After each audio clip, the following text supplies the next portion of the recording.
Hey everyone, it's Paige Chamberlain, your Equine team lead here at Pulse Equine. I want to talk today about a question that we get asked really frequently here for our customer service people. And this is going to be regarding fascial spasms after a session. And so oftentimes we get videos sent in or phone calls from you guys out there in the field, and you're telling me that after you removed your loops from doing a horse's whole body session, that the horse's skin is continuing to pulse as if the loops are still on it. This is what's going to be known as a fascial spasm.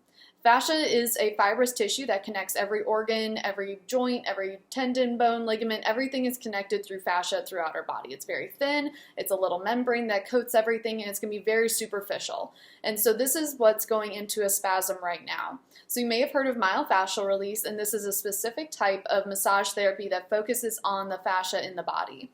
And so that's everything that's reacting to the energy that the pulse is giving the body right now. And what we can do to help the horse come out of this spasm is to keep pulsing.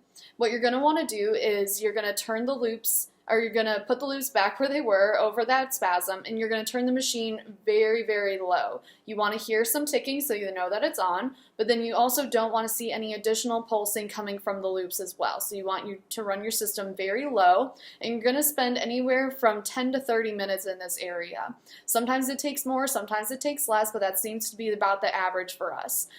It also helps if you take the horse away from the loops and you walk them around for a few minutes, let them stretch, and then come back and put the loops back on and run the machine low and slow as well. So this is a quick way to know what's going on with your horses and know what to do if you ever see this come across anything that you're working on, and let us know if you have any questions. We'll talk to you guys later.